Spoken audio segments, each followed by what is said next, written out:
Awunangempela sesiphinde sabuyela kwesimanzonzo senguye umfana waNongoma lo. Sithemba ukuthi abantu basaphephile emakhaya. Sesihlabela phambili udaba okuphathelene namhlanje. Sifisa ukuzwa umbono wakho ngale nkulumo noma le interview ethule uqhosha ngokwenza kwakhe le interview naye noGcwensa. Lapho kuhlaluke khona ukuthi uMgqumeni wakhishwa ezitweni zayithinta uMseleku, ekhishwa abantu baMseleku kuthiwa akaphume la ngoba yena ungwaleka akhumalakene waMseleku. Uzwabala ukuthi wagcina ekhishwa emaqembini ayithinta ubaba Mahawukela esibala khona Tshitsha Mhlophe namanye-ke amaqembu. Abantu bese bethi abanye ey'nkundleni zokuxhumana imibono yabo noJesu elikhulu abaphume phela ezintweni ey'thinta uMgqumeni njengoba naye uMgqumeni wayekhishiwe ezintweni ey'thinta uMahawukela. Abanye beze bethi uXhosa bekungamele alibeke lolu daba ey'thebeni njengoba sesisuse udweshu olungaka. Abanye bethi abafana bakaMgqumeni ngeke besabalandela njengoba bakubo bakhipha ibhova kabuhlungu kanje. Kodwa sicela sihlangane lapha kwi-comment section sizwe ukuthi umbono wakho uthini ngokuthi oSkhevani bebiza ukuthi abafana baMgqumeni. Ngabe wena uyavumelana nakho noma wena nawe ukule group ethi abayiyeke izinto zakhumalo njengoba uMgqumeni akhishwa ezintweni ey'thinta uMseleku? Sesihlangane ezansi lapha kwi-comment section sizwe uvo lakho. Isexoshiwe manje igenge laMseleku bathi uMgqumeni akazali oMahawukela futhi uMgqumeni akusuye owakwaMseleku.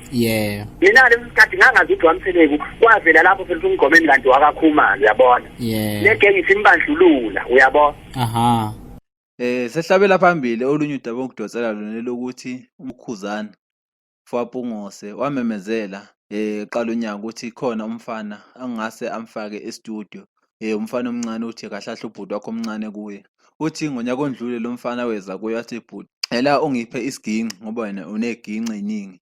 Awungiphe isiginci lento le ngathi ngakwazi ukuyifundela mina. Uthi wamnika ngo-August. Uthi thema efika ngoDisemba umfana usengcono. Uthi ngoJanuwari wase decide ukuthi lo mfana kufanele ongena e-studio.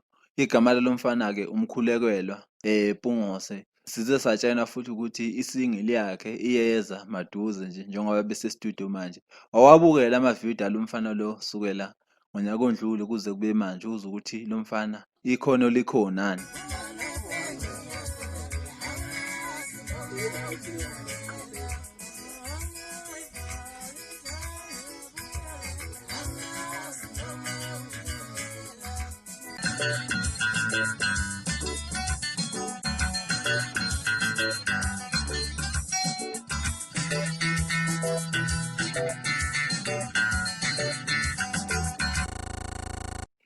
Sehlabela phambili futhi uKhuzani kade eqhathiwe negcwama elisha namhlanje kuqhude manikiniki okhozini ekusigiya ngengoma. Lapho ke kuthinte khona abantu abaningi kwavotwa kodwa ekugcine uKhuzani wasemshaya uManqele ngamavoti awu-56% to 44%.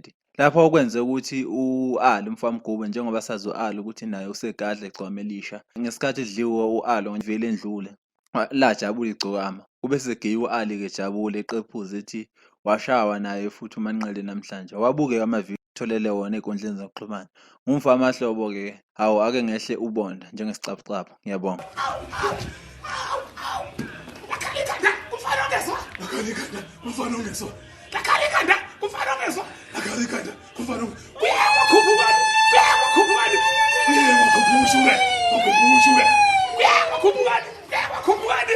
Yeah,